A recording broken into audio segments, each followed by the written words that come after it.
Assalamualaikum warahmatullahi wabarakatuh.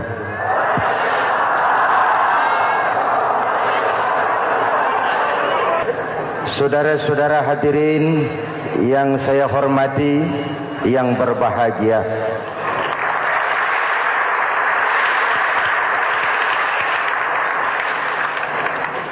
kali ini dalam suasana memperingati nuzulul Quran,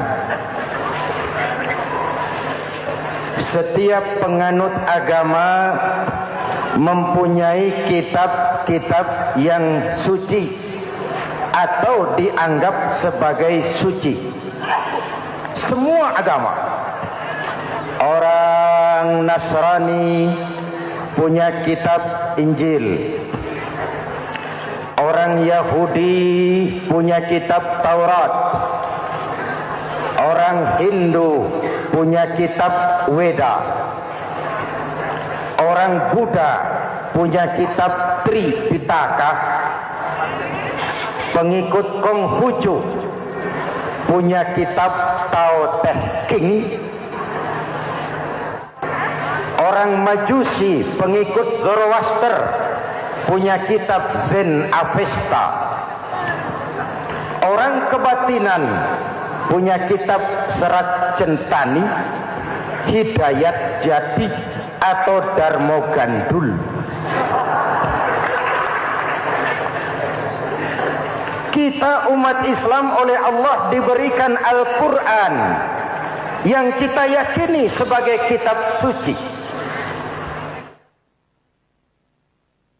Kunon.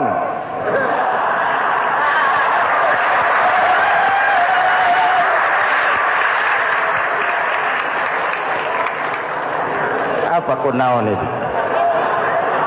Kenapa sih kita yakin Quran itu kitab suci? Pertama, ajarannya sesuai dengan fitrah manusia. Suatu kitab dinamakan suci kalau konsep ajarannya sesuai dengan fitrah.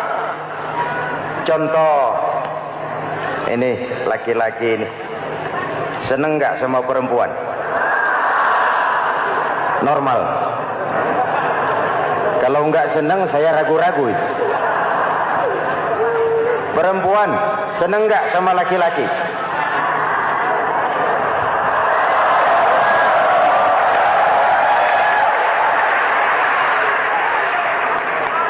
Ini fitrah.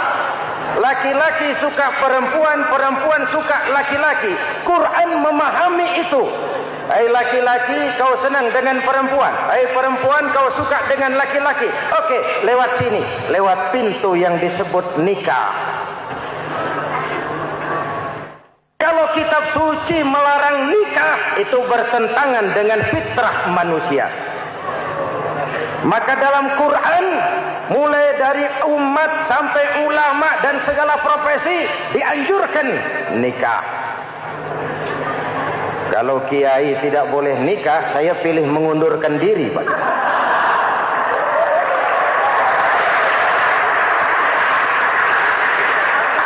Itu bertentangan dengan fitrah. Lagian mubazir dikasih perabotan nggak dipakai.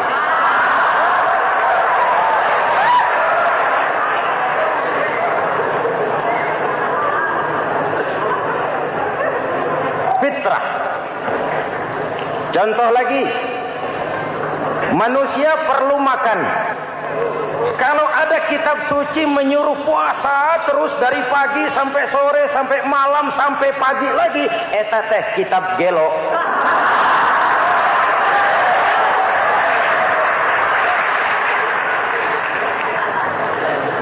Quran sesuai dengan fitrah, puasa mulai dari imsak sampai datang waktu maghrib. Puasa ngebleng dari pagi sampai sore sampai malam merusak kesehatan. Malam berpuasa boleh bergaul dengan istri. Kenapa? Fitrah. Kalau siang tidak boleh, malam tidak boleh, sebulan penuh panas kepala.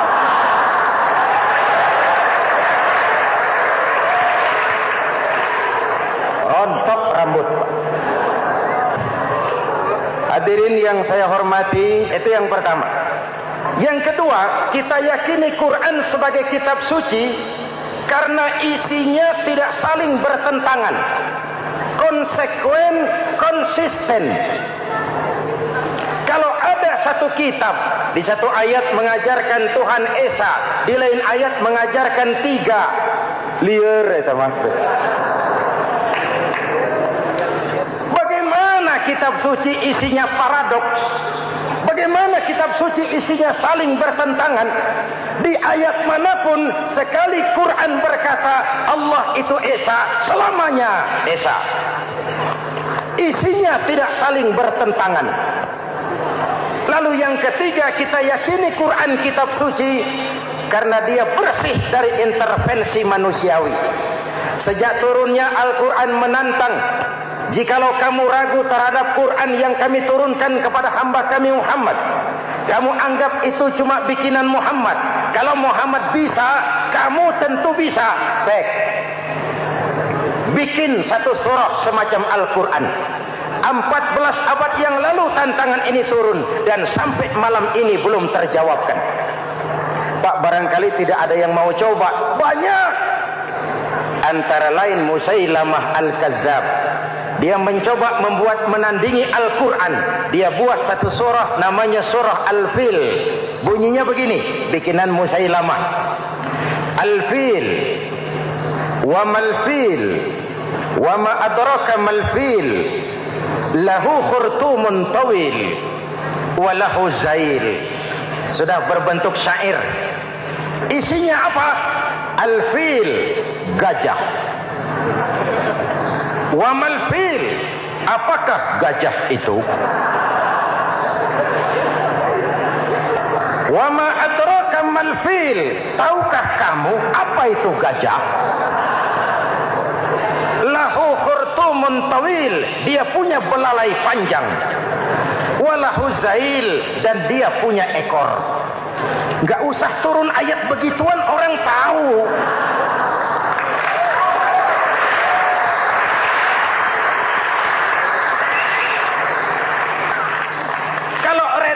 Mendekati, maka isi jauh panggang dari api.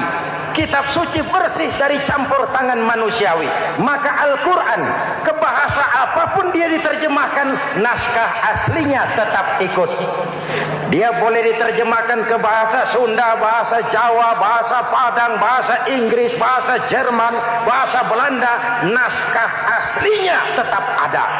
Kenapa? Bahasa ke bahasa perbedaannya sering frontal. Kalau dari gelas menjadi gelas, eta mah caket. Dari lamp menjadi lampu, itu masih serumpun. Tapi cokot Sunda dengan cokot Jawa, itu jauh bedanya. Atos Sunda dengan atos Jawa, itu jauh. Ulama Sunda sama ulama Jawa nggak pernah akur kalimat atos ini.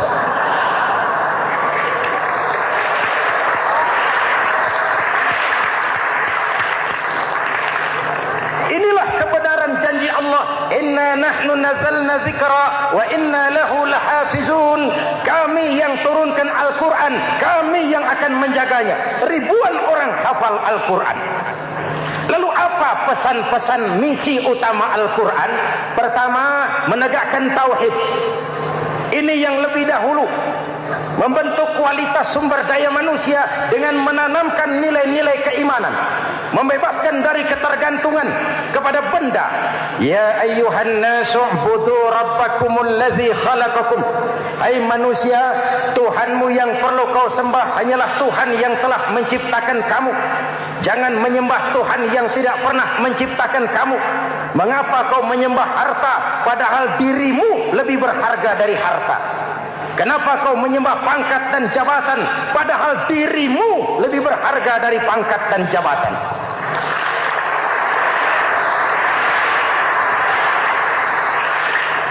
Diajak rasio berpikir, Tuhanmu yang perlu kau sembah hanyalah Tuhan yang menciptakan kamu.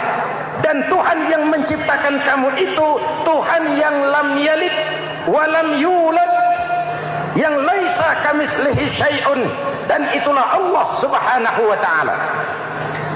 Ayo orang teh, ayeuna teh. Boleh pakai teh? Ayeuna teh, kita teh. Kalau kepada syirik jali, syirik yang terang-terangan, insya Allah tidak. Nyata-nyata menyembah berhala, tidak. Nyata-nyata menyembah pohon, tidak. Nyata-nyata berkeyakinan Tuhan lebih dari satu, tidak. Tapi kita sering terjebak pada syirik kecil, syirik khafi, syirik yang tersamar. Saya sejak pakai cincin ini, jangankan anak gadis, nenek-nenek ngelihat saya cincin. Jangankan anak gadis, nenek-nenek lihat saya lemes cincin. Ini saya sejak ada perkutut di rumah ini dagang lancar perkutut. Ini Ramadan bulan penempaan nilai-nilai keimanan. Misi utama Quran menegakkan tauhid, memerangi kemusyrikan, membebaskan manusia dari ketergantungan kepada benda. Dari situ kualitas sumber daya manusia dimulai. Saya sering ungkapkan selama ini sistem pendidikan kita cuma mengisi otak, bukan membentuk watak. Otak diisi segala macam ilmu, tapi hati kosong, agama rapuh, akhirnya moral rendah. Muncul manusia-manusia yang pintar, cuma sayang tidak benar. Indonesia kita bangkrut, Indonesia kita terpuruk, Indonesia kita sakit sekarang ini, kan ulahnya orang-orang yang pintar tapi tidak benar.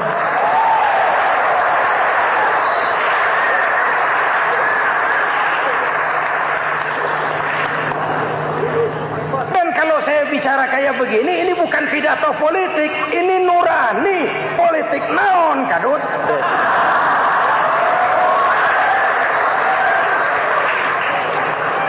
Ini nurani, ini tanggung jawab sebagai anak bangsa.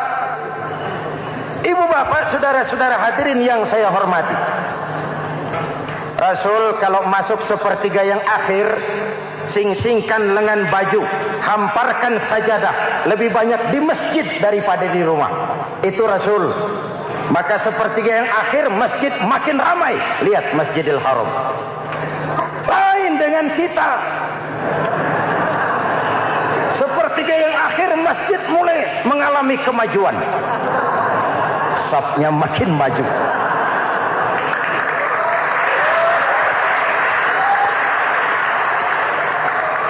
Pasar ramai, terminal beludak.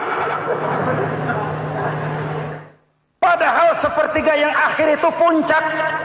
Padahal di situ nilai tambah. Dan anggap ini Ramadan terakhir yang diberikan Allah kepada kita. Kenapa? Memang tidak ada jaminan tahun depan ketemu Ramadan lagi.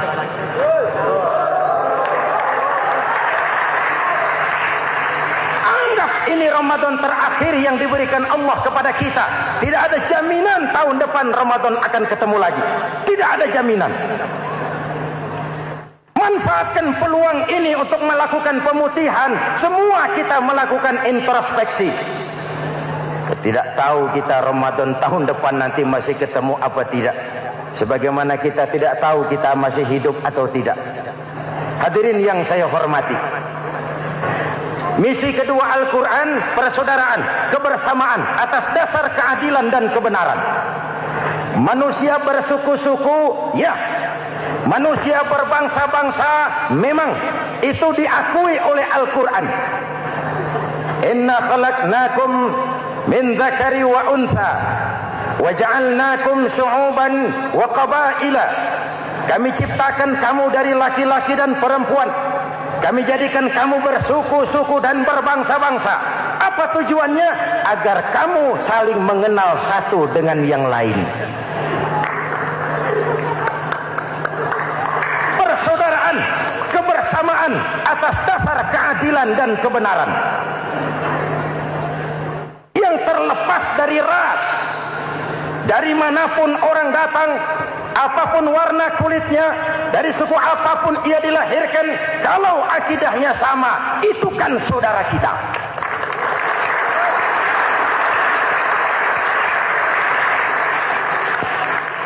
Seperti di masjid, kita tidak peduli dari mana kita datang. Yang datang dari kidul, madhab ngulon mang. Yang datang dari sebelah lor, madhab ngulon mang. Yang datang dari sebelah wetan, madhab kulon mang. Yang datang dari kulon, madhab ngulon. Bukan soal dari mana kau datang, tapi satu arah menghadapmu. Kau mau Betawi, mau Sunda, mau Jawa, mau Padang, mau Aceh, mau Batak, mau Ambon, kita satu nusa, satu bangsa, satu bahasa. Marilah kita jadi lem perekat buat lingkungan kita di saat keutuhan kita sebagai bangsa sedang dalam ujian berat. Semangat kebersamaan atas dasar keadilan. Tidak ada mayoritas menekan minoritas. Umat Islam itu kalau besar, dia mampu melindungi yang kecil. Kalau kecil, dia bisa menjaga diri. Tiap solat Jumat khatib berpesan pada akhir khutbah kedua, innallaha ya'muru bil adli wal ihsan. Innallaha ya'muru bil adli wal ihsan. Allah memerintahkan kamu menegakkan keadilan dengan argumen, bukan dengan sentimen. Mengajak, bukan mengejek. Merangkul, tidak untuk tujuan memukul. Kalau sebagai bangsa kita utuh, kompak dan bersatu, saya yakin kita akan bisa mengatasi kesulitan-kesulitan sekarang ini.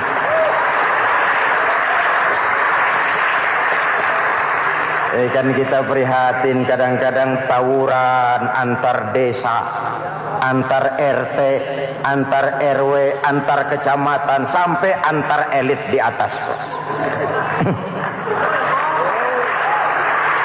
Makanya saya ulang lagi pesan ini. Kalau elit di atas tawuran, jadilah penonton yang baik. Saudara-saudara kaum muslimin yang saya cintai, kita prihatin, kita seakan tercabut dari akar budaya kita sebagai bangsa. Kenapa kita yang berfalsafahkan Pancasila, kenapa kita yang berketuhanan yang Maha Esa tiba-tiba jadi beringas dan brutal? Ada maling ayam ketangkap, disiram bensin, dibakar hidup-hidup. Kok kita bisa begitu? Street justice, pengadilan jalanan mulai tegak. Iyalah kita tidak puas dengan kerja aparat kita, tapi jangan main hakim sendiri. Ini negara, bukan hutan.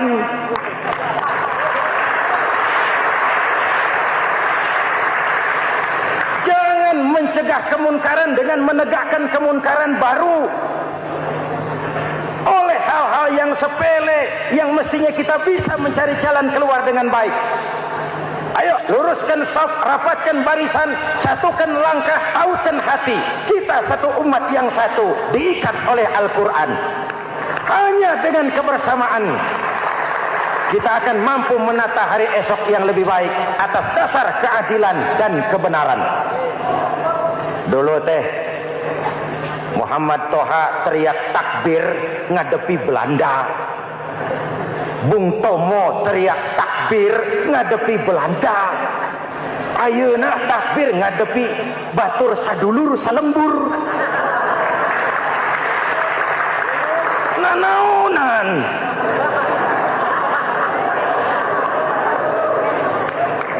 Bung Tomo teriak takbir, Muhammad Toha teriak takbir. Yang dihadapi jelas penjajah Belanda. Kita ngadepi saudara sendiri, Allahu Akbar. Yang sana teriak Allahu Akbar. Setan tepuk tangan di tengah. Yuk kita rukun yuk. Kita kompak yuk. Kita bersatu yuk. Kita pulang yuk.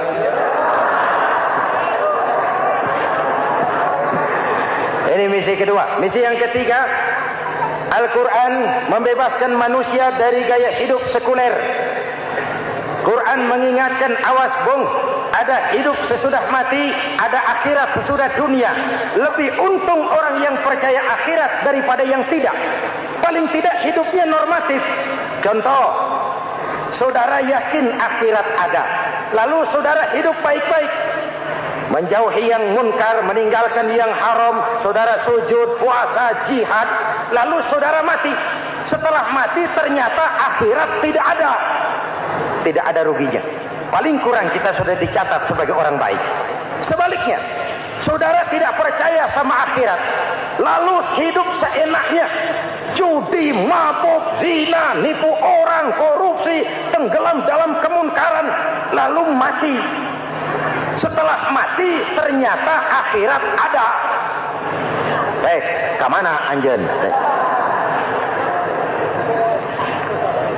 Lebih untung orang yang percaya akhirat ketimbang yang tidak.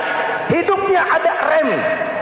Iya Pak, saya kepengen banyak uang, tapi kalau main judi nanti di akhirat bagaimana? Iya, saya kepengen jadi orang kaya, tapi kalau korupsi, nipu orang, buka peternakan tuyul, nanti di akhirat bagaimana? Gaya hidup yang berkeseimbangan. Ada hidup sesudah mati dan ada akhirat sesudah dunia. Yang keempat, Quran membebaskan manusia dari belenggu kebodohan. Quran ayat yang pertama turun sudah berkata, Iqra, baca, kamu jangan jadi bodoh. Kebodohan menimbulkan kemiskinan, kemiskinan mendekatkan kepada kekufuran. Yang kelima, ini kado buat ibu-ibu, Quran mengangkat harkat, derajat dan martabat kaum wanita.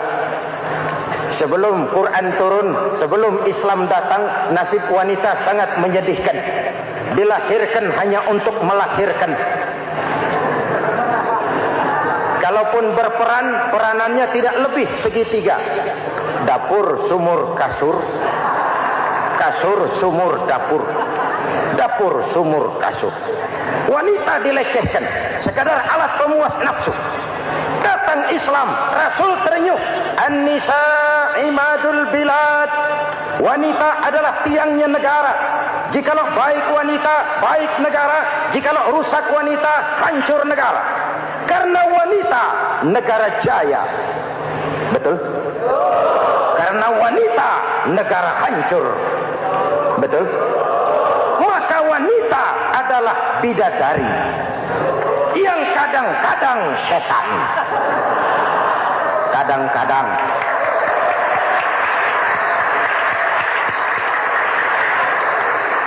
Karena yang hadir di sini bidadari semua.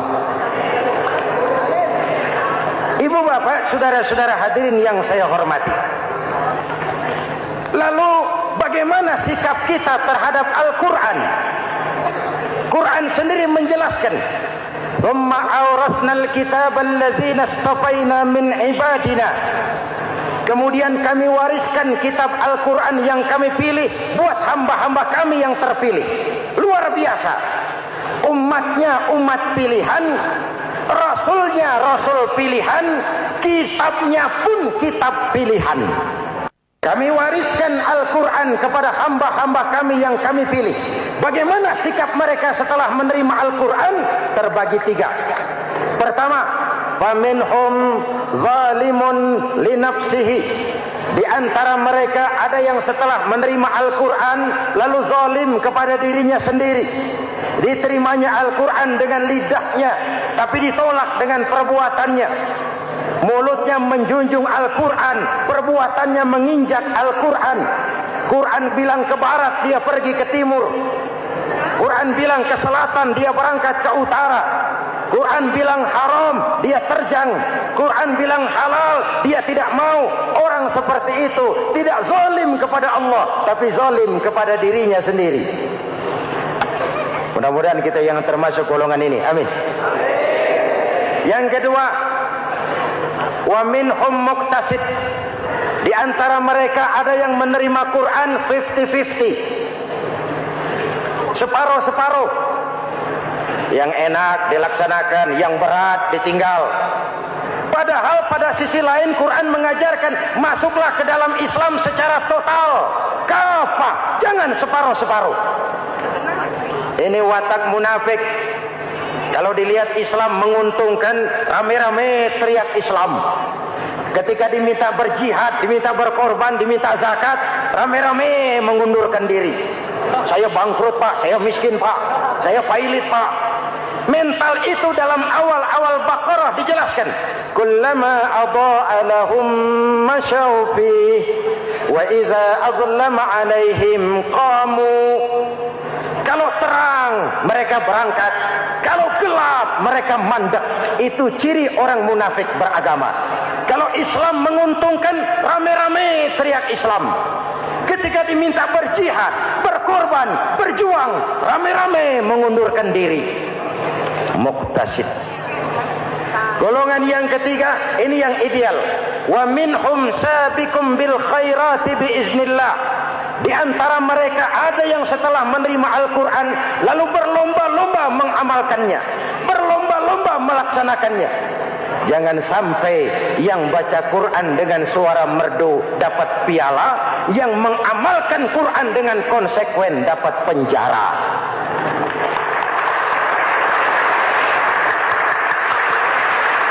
Itu ironi, itu menyedihkan, itu memilukan, dan itu memalukan.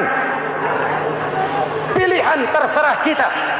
Satu hadis Rasulullah mengajarkan begini: man ja'alal Qur'ana amamahu qadahu ilal jannah, wa man ja'alal Qur'ana khalfahu saqahu ilan nar.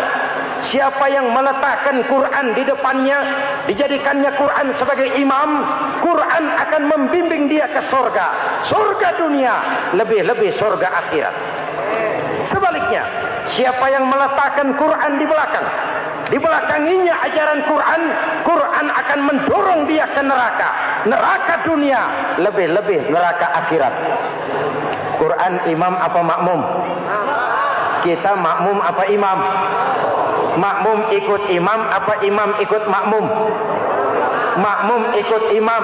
Jikalau Quran adalah imam, jikalau kita adalah makmum. Ke barat kata Quran, ke barat kita berangkat. Ke timur kata Quran, ke timur kita menuju. Halal kata Quran, itu yang kita ambil.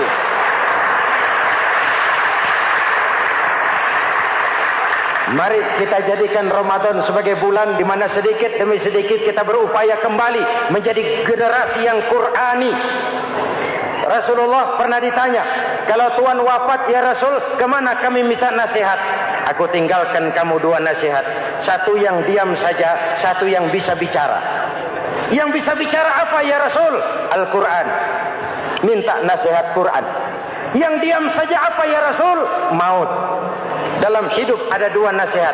Nasihat yang bisa bicara, Al-Quran. Nasihat yang diam saja, maut. Mau dagang, minta nasihat Quran. Mau bertetangga, minta nasihat Quran. Itu nasihat. Nasihat yang kedua, diam saja, tahu-tahu datang maut. Makanya anggap ini Ramadan terakhir yang diberikan Allah kepada kita, karena tahun depan tidak ada jaminan kita bertemu Ramadan. Manfaatkan 10 yang akhir untuk meningkatkan nilai ibadah kita kepada Allah Subhanahu wa taala. Hadirin, kita sudah mendekati akhir, saya akan baca doa. Mari kita Fatihah. Semoga kita semua dalam perlindungan Allah. Ala hadhihi niyyah wa ila hadratin nabi. Al-Fatihah. Siratal ladzina an'amta 'alaihim ghairil maghdubi 'alaihim waladdallin. Amin. Sekian dan demikianlah pertemuan kita kali ini. Terima kasih banyak atas segala perhatian. Mohon maaf atas segala kekurangan. Usikum wa nafsi bitaqwallah. Wassalamualaikum warahmatullahi wabarakatuh.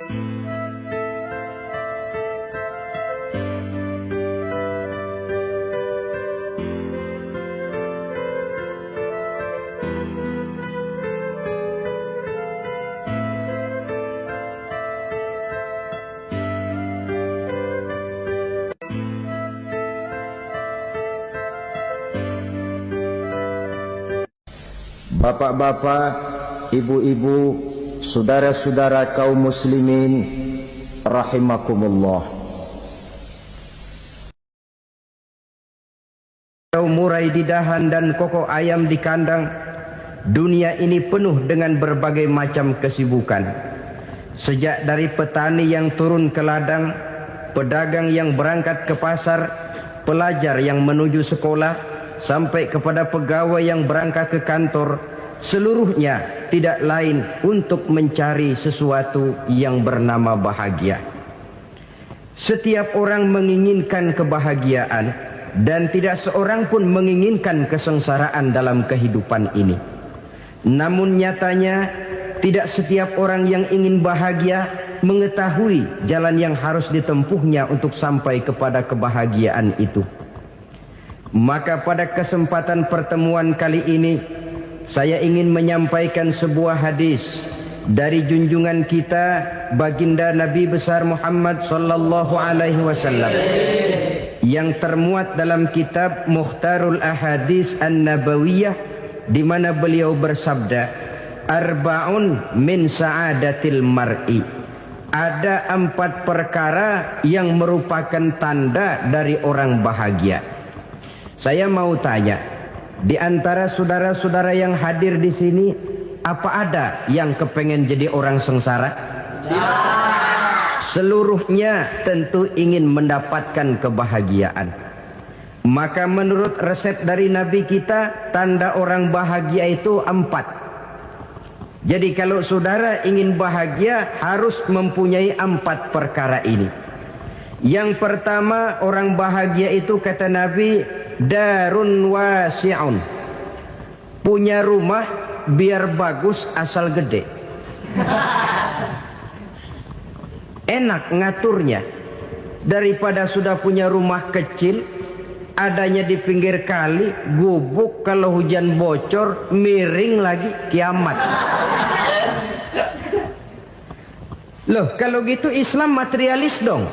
Hadis ini boleh diartikan dengan makna hakiki, arti yang sebenarnya, boleh diartikan dengan makna majazi, arti kiasan. Kalau dia diartikan dengan arti kias, maka yang dimaksud darun wasi'un ay qalbun wasi'un. Rumah yang luas tidak lain daripada hati yang lapang. Karena di situ kunci kebahagiaan yang sebenarnya. Walaupun kita cuma tinggal di petak berukuran 2 kali 3 meter, kalau hati kita luas-luas rasanya rumah itu.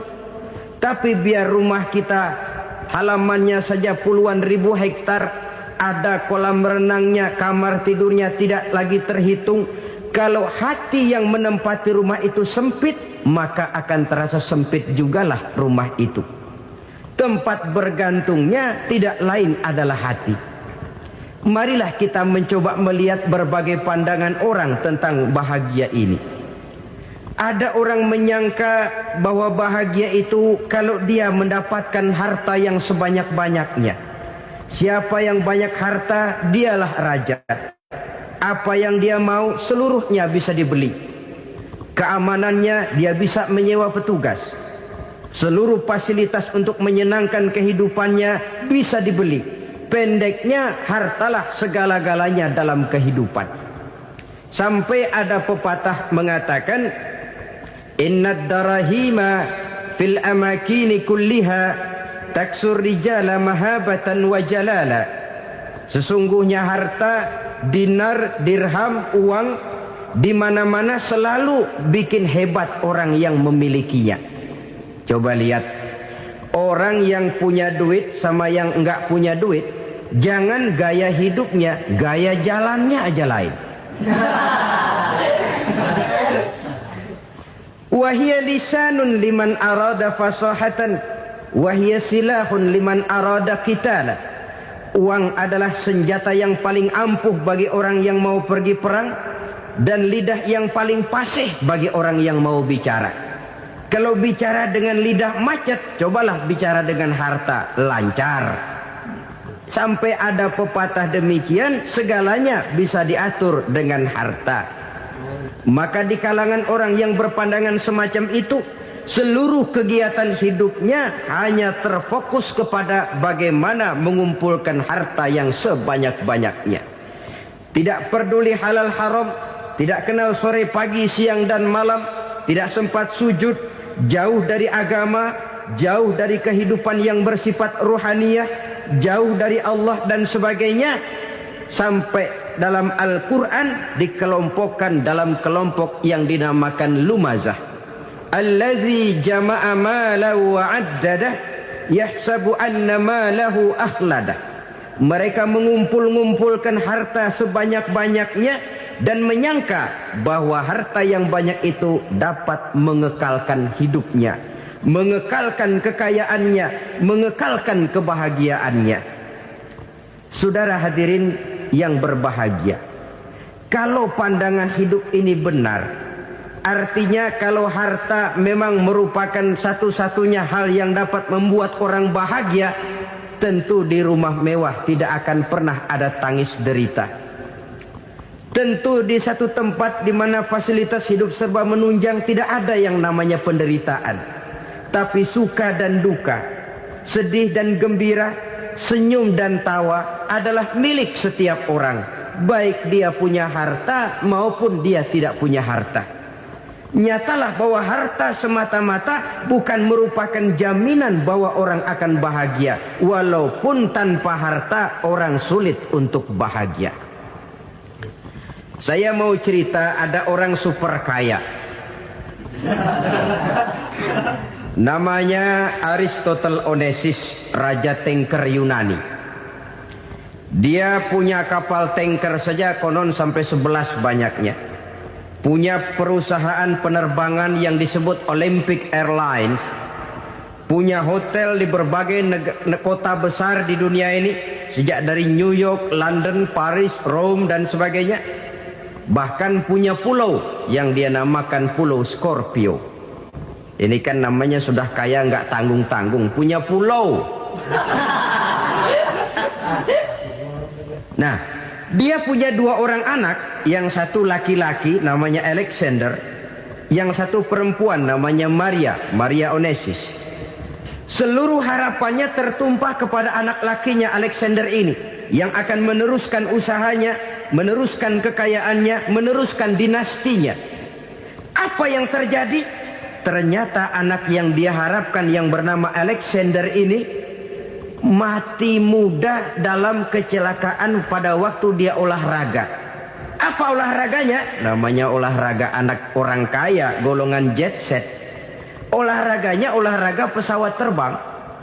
Jatuh, ya nggak kapungut, habis mati. Tinggal satu anak perempuannya, Maria Onesimus. Tapi anak perempuan ini juga malah urakan. Terakhir dia pacaran, bahkan kemudian kawin sama orang Rusia. Rupanya Aristotle Onesimus ini broken.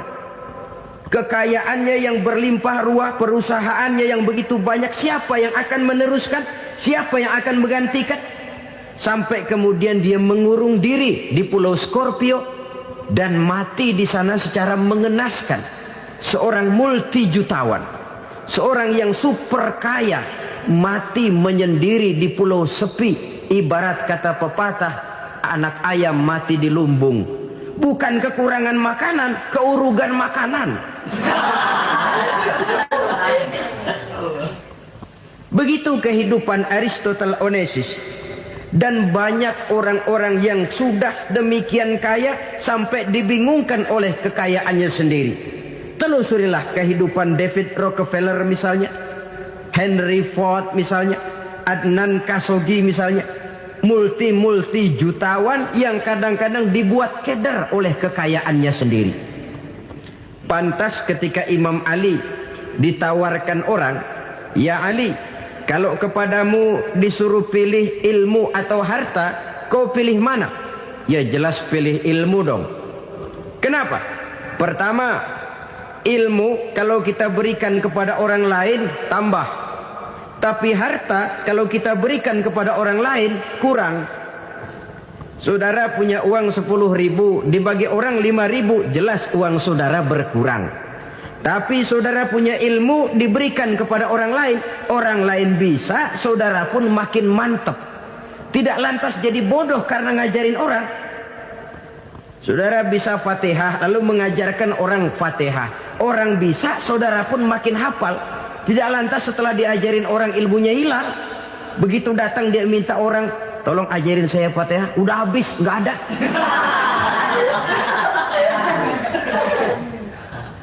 Yang kedua kata Imam Ali, ilmu menjaga kita.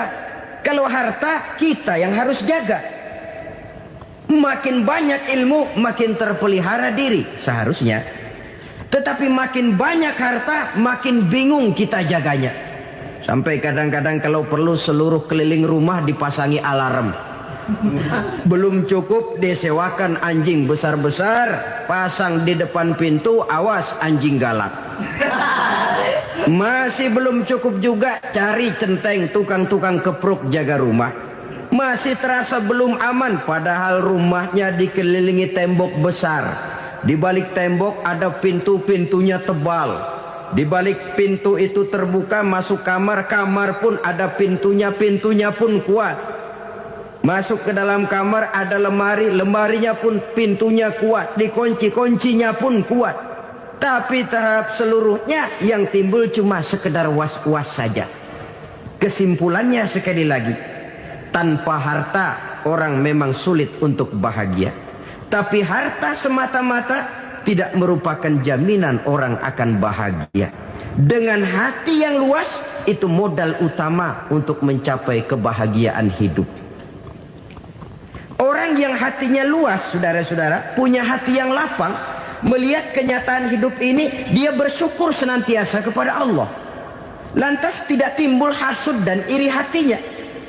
Oleh karena itu, jiwanya selalu lapang. Kalau tidak, cupik hati namanya. Dangkal pandangan, tidak senang melihat orang lain dapat nikmat, dan itu sering dijadikan contoh. Kalau orang yang lapang dada, dia lihat tetangganya beli TV baru, dia berkata, alhamdulillah ya, tetangga kita beli TV, mudah-mudahan kita bisa ikut nonton. Lapang dadanya. Tapi orang yang sempit hati, lihat tetangga beli televisi, meriang. Enggak diapa-apain, meriang. Besoknya dengar tetangga beli motor, makin sakit, ke rumah sakit. Lalu di rumah sakit dengar tetangganya beli mobil, mati. Disiksa oleh perasaannya sendiri. Orang kalau hati sudah sempit dalam hidup, kemanapun dia pergi, sempit rasanya medan kehidupannya. Kemudian kita melihat juga ada orang yang menilai bahwa bahagia itu katanya kalau punya kedudukan yang tinggi, pangkat yang agung, wibawa yang besar. Mungkin betul, tapi mungkin juga tidak. Bergantung kepada hati orang yang punya pangkat itu. Sama dengan harta tadi. Harta akan membawa bahagia kalau dia jatuh ke tangan orang yang berhati lapang. Tapi harta akan jadi bencana kalau jatuh ke tangan hati orang yang sempit. Pangkat akan membawa bahaya kalau jatuh di tangan hati orang yang sempit. Lebih dari itu, kenyataan mengajarkan kepada kita bahwa ternyata pangkat dan jabatan tidak selamanya memberikan kebahagiaan dalam kehidupan. Bahkan resikonya kelewat besar. Beberapa bukti kita bisa ambil dari para pemimpin dunia yang menjadi korban lantaran pangkat dan jabatan yang disandangnya. Saudara ingat Presiden Abraham Lincoln dan John Kennedy dari Amerika? Dibunuh orang. Park Chung-hee dari Korea Selatan, Ziaur Rahman dari Bangladesh, Anwar Sadat dari Mesir, terakhir Indira Gandhi dari India, menjadi korban dari pangkat dan jabatan yang disandangnya dari orang-orang yang tidak senang dia memegang jabatan itu. Dia akan mudah mengundang bencana. Sehingga pantas kalau seorang presiden terkemuka Amerika, Harry Truman namanya, dia mengatakan jabatan presiden itu, kata dia, seperti orang nunggang macan. Naik macan harus kita taiki, kalau enggak dia bakal nerekam kita, ngeri katanya. Adapun orang yang hatinya lapang, kalau dia menerima pangkat dan jabatan, dianggapnya itu satu kesempatan untuk berbuat baik. Tapi orang yang berhati sempit, menerima pangkat dan jabatan, bukan kadang-kadang menerima, malah berusaha setengah mati mencapai dengan segala cara. Kalau perlu jilat atas, jilat atas. Jadi golongan sumuhun dawu. Jadi kelompok kulon nuwun. Yes sir. Yang kerjanya cuma oke bos. Kalau perlu jilat atas, jilat atas. Kalau perlu injak yang bawah, injak yang bawah. Perlu sikut kiri kanan, sikut kiri kanan. Yang penting pangkat dapat, jabatan dapat. Orang yang semacam ini, kalau sudah mempunyai pangkat dan jabatan, biasanya dia tidak menganggap itu sebagai amanah, tidak menganggap sebagai kesempatan berbuat baik, tapi malah kesempatan untuk memperturutkan hawa nafsunya yang dilatar belakangi oleh kesempitan hatinya tadi. Apalagi kalau orang memperoleh pangkat karena banyak mengeluarkan uang. Seakan-akan pangkat dan jabatan itu sekarang macam proyek, pakai tender. Siapa yang berani bayar segini, naik. Nggak berani, minggir. Padahal logikanya, kalau orang mencapai satu jabatan karena banyak mengeluarkan uang, hampir bisa dipastikan bahwa setelah jabatan itu dia pegang, langkah pertama yang akan dilakukannya ialah berusaha bagaimana uang yang dia keluarkan supaya kembali. Ya paling kurang pulang modal dulu dong. Soal mikirin rakyat soal nanti, tapi ini modal harus pulang. Itu celakanya kalau orang memperoleh pangkat dan jabatan cuma karena banyak mengeluarkan uang. Jarang orang yang mempunyai keyakinan dan pandangan bahwa pangkat dan jabatan merupakan amanah. Jadi sekali lagi, pangkat dan jabatan mungkin saja membawa kebahagiaan kalau jatuh ke tangan orang yang berhati lapang. Tapi bisa jadi bencana kalau dia jatuh ke tangan orang yang mempunyai hati yang sempit. Dan lagi-lagi stresnya hati yang lapang. Lalu sebagian orang, saudara, ada yang berpandangan katanya bahagia itu kalau jadi orang terkenal, mempunyai popularitas, menjadi idola di kalangan remaja, di kalangan orang tua, di segala lapisan masyarakat. Padahal makin populer orang makin terikat dia. Ya kalau macam kita ini kan nggak punya nama, nggak populer, tengah malam buta mau nongkrong di warung Tegal aman. Tapi pangkat, jabatan, kedudukan, popularitas menyebabkan kita diikat dengan berbagai macam peraturan. Cuma mandi sama ke WC saja yang nggak dikawal.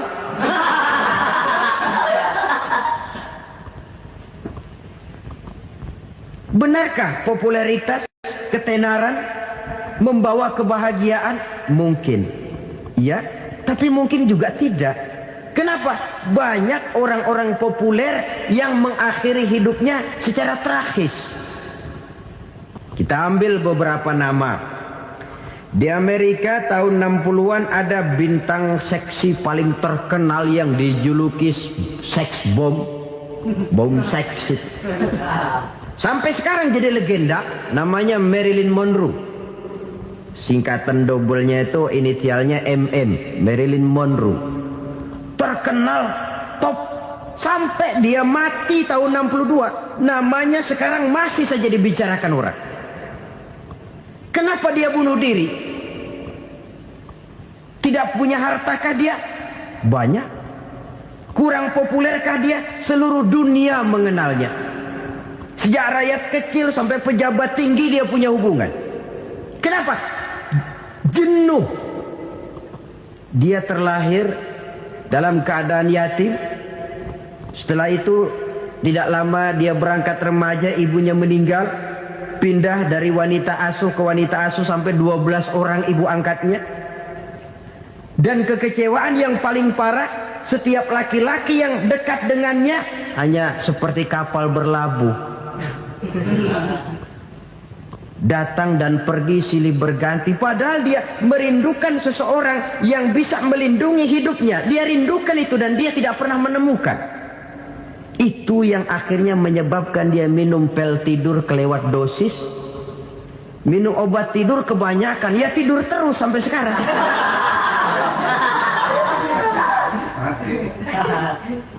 Dia mengakui, saya telah memiliki ketenaran, tapi saya tidak pernah hidup dalam ketenaran itu. Saya pandai main sandiwara, tapi saya ingin hidup dalam alam yang real sebagaimana umumnya orang. Itu yang dia rindukan. Menyusul jejak yang namanya Marilyn Monroe ini, Billie Holiday, saudara kenal tentu, di rumah sakit dirawat. Dia juga minum obat overdosis, mati lagi. Jimi Hendrix minum obat tidur overdosis kelewat batas, mati lagi. Lalu yang menghanyutkan diri di danau, Janis Joplin dan Brian Jones. Ini orang-orang populer, orang-orang terkemuka yang mengakhiri hidup secara tragis, bukan karena tidak terkenal, mungkin karena sudah saking terkenalnya. Contoh paling belakangan, Bruce Lee. Wah, ini tukang-tukang kepruk tentu kenal siapa dia. Sampai sekarang pun tabir kematiannya masih merupakan misteri. Dan yang masih hidup juga menunjukkan gejala yang aneh. Michael Jackson, rumahnya di Beverly Hills itu dijaga sedemikian rupa, dan dia selalu curiga kepada setiap makanan. Harus steril, bersih dari segala macam kimia. Kemana dia pergi, itu tukang-tukang kepruk sudah selalu menjaga dan mengawal. Dan dia seakan takut menunjukkan mukanya yang asli. Hingga kalau tampil ke tengah di luar show, dia kadang memakai pakaian yang tidak menunjukkan dia yang sebenarnya. Takut dikenali orang. Ternyata popularitas sering jadi momok yang meracuni kehidupan manusia. Oleh karena itu, benarlah junjungan kita pada saat beliau mengajarkan orang akan bahagia kalau dia mempunyai hati yang lapang. Nah, sekarang masalahnya untuk mendapatkan hati yang lapang, caranya bagaimana? Kita kembali kepada konsep Quran. Allah mengajarkan, ala inna bidzikrillahi tatmainnul qulub.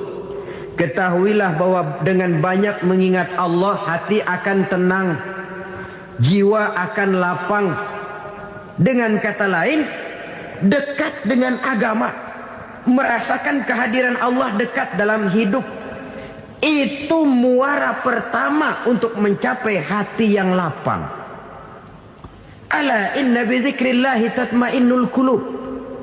Jangan macam orang sekarang ingin mendapatkan ketenangan lalu tapak di puncak gunung, di gua-gua, di tempat sepi. Iyalah kalau nggak ada ular. Kalau tergigit ular berbisa, ketenangan belum, mati jelas itu. Islam positif untuk mendapatkan ketenangan. Ala inna bizikrillahi tatmainnul qulubi. Bahwa ketahuilah bahwa dengan banyak mengingat Allah, hati akan tenang, jiwa akan lapang, nuansa pikiran akan luas. Karena yang namanya bahagia ada dimanapun manusia berada. Di kampung ada bahagia, di kota ada bahagia. Di ngarai, di lembah, di gunung, di hutan, di lautan, di angkasa luar, dimanapun bahagia itu ada kalau kita bermodalkan hati yang lapang ini. Dan hati akan lapang kalau kita dekat dengan agama. Dekat dengan harta buat sementara hati mungkin tenang, tapi ketenangan yang relatif dan temporer. Apalagi orang tiap kali tambah harta, tiap kali tambah rencana. Itu wajar. Mungkin sebelumnya saudara berpikir, kalau punya duit 5.000 enak nih. Begitu punya duit 5.000, aduh sayang kalau 10.000 aja. Tiap kali tambah harta, tiap kali lain rencana.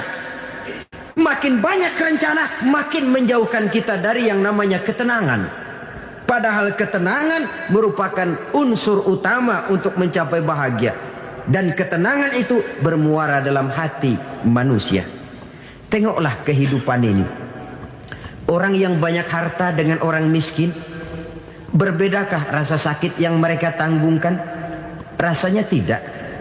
Walaupun si kaya tidur di kasur empuk berselimutkan sutra mahal, sementara si miskin meringkuk di balai bambu yang keras dan kasar. Apabila maut datang, dia juga tidak pernah pilih bulu. Maut datang menjemput si kaya di singgasana keemasannya. dikelilingi oleh para pengasuh, dayang dan inang serta para pengawal, dan maupun datang menjemput si miskin papa sehingga ia tergelepar di tepian jalan. Kedua-duanya bernama mati.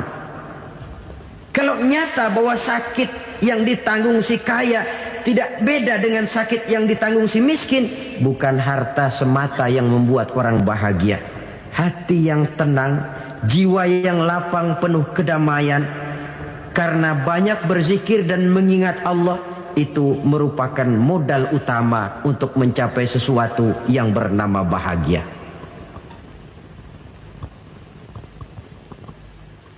Saudara hadirin yang saya hormati, inilah yang pertama dari 4 ciri yang digambarkan oleh Nabi tentang tanda-tanda orang bahagia. Dan harus berangkat dari yang pertama ini, hati yang lapang. Ini yang harus kita miliki lebih dahulu. Baru nanti akan menyusul kepada poin yang ketiga, kedua, dan selanjutnya. Sebab kalau hati sudah terisi dengan jiwa yang lapang, seluruh persoalan insya Allah akan bisa kita atasi dengan sebagaimana mestinya. Yang kedua sekarang, tanda orang bahagia menurut baginda Nabi, markabun syariah. Orang bahagia itu, kata beliau, punya kendaraan biar cepat asal lancar. Artinya kemana dia mau pergi mudah. Apa maksud hadis ini? Kalau kita kaji lebih dalam, kendaraan itu kan alat transportasi. Transportasi tidak lain adalah usaha memudahkan komunikasi. Pindah dari situ kepada teori bahwa manusia adalah zon political, makhluk bermasyarakat yang tidak bisa memenuhi kebutuhan hidupnya secara sendirian. Kita memerlukan keberadaan orang lain dalam kehidupan ini. Untuk memakai baju saja kita sudah perlukan petani yang tanam kapas, pabrik yang memintal kapas jadi benang, pabrik yang menenun benang jadi kain, sampai kepada mesin jahit, sampai kepada tukang jahit. Itu cuma untuk memakai pakaian saja. Tidak seorang pun di antara kita yang sanggup memenuhi kebutuhan hidupnya secara sendiri. Kita perlu orang lain. Maka kebebasan dalam arti mutlak, kebebasan tanpa batas, itu tidak mungkin ada dalam kehidupan. Karena kita mengadakan yang disebut interaksi sosial. Setiap kegiatan kita tentu melibatkan orang lain. Menurut kita barangkali kita bebas jalan di jalan raya semaunya, tapi orang lain berkendaraan pun merasa bahwa ini ada juga jalan haknya. Dan begitu selanjutnya. Oleh karena itu, maksud dari kendaraan yang cepat ini adalah khulata'uhu ma'as solihin. Lingkungan pergaulannya terdiri dari orang-orang soleh. Pergaulannya luas. Kemana dia pergi ada temannya. Kesulitannya ada tempat dia cerita. Dan kesulitan kalau sudah diceritakan kepada orang lain, taruh kata orang itu tidak bisa menolong, namun menceritakannya kepada orang yang kita percayai, kan paling kurang sudah mengurangi beban jiwa, mengurangi tanggungan batin, merasa masih ada tempat kita cerita. Maka lebih baik orang awam yang mau bergaul ketimbang orang setengah alim tapi ngunci pintu. Sebab nantinya akan timbul sikap picik, cupik pandangan, dan tidak luas menghadapi kenyataan dalam kehidupan ini. Namun yang harus kita garis bawahi, pergaulan memang mesti luas. Namun jangan sekali-kali lupa bahwa pergaulan sangat besar pengaruhnya dalam ikut membentuk kepribadian manusia. Sehari-hari bisa kita bilang, kalau kita dekat sama tukang minyak wangi, sekalipun nggak dibagi minyaknya, baunya tentu dapat. Betul? Tapi dekat sama tukang elas, walaupun nggak kena apinya, asapnya mesti kena. Kalau Syauqi mengatakan lebih jelas lagi, man asyaral asrafa asa musyarrafan wa muasyiral anzali ghairu musyarrafin. Awalam taral jildal hakira muqabbalan bisagri lamma sara jildal mushaf. Siapa yang bergaul dengan orang mulia, dia bakal ikut menjadi mulia.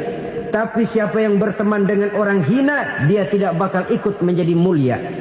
Tidakkah kau lihat, kata Syauqi, kulit kambing yang hina pun dicium orang ketika menjadi kantong Quran. Kulit kambing hina, kalau dia sendirian gak ada yang mau cium. Tapi begitu dia bergaul dengan Quran, menjadi kantong Quran, dipakein minyak wangi, ditaruh di tempat yang tinggi, mau diambil dicium dulu, dibawa dengan penuh hormat dan hati-hati. Kulit kambing yang hina lantaran berteman dengan Quran, numpang mujur. Tapi coba lihat kalau kulit kambing berteman dengan kayu, jadi beduk, habis. Zohor dikemplang, asar dipukul. Itu kan sedikit saja, cuma salah milih teman. Yang temannya Quran dihormati orang, yang temannya kayu lantaran jadi beduk, gelap-gelap subuh orang udah kemplangin.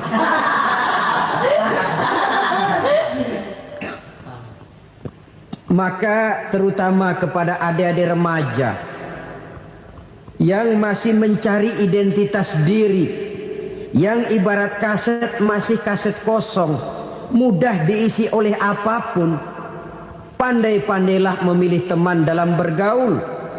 Karena banyak orang yang tadinya baik-baik, ketika terseret dalam pergaulan dengan orang yang tidak baik, kebaikannya menjadi lentur dan luntur. Tapi berapa banyak bajingan-bajingan tengik, orang-orang yang berlumur noda dan dosa, tiap hari melakukan maksiat, namun bergaul dengan orang yang baik-baik, pada akhirnya sedikit demi sedikit beringsut dan berangsur dia terbiasa mengikuti kebaikan-kebaikan. Saya tekankan ini kepada remaja karena mereka masih mencari identitas diri. Apa yang mereka lihat mereka mau, apa yang mereka dengar mereka ingin tahu. Coba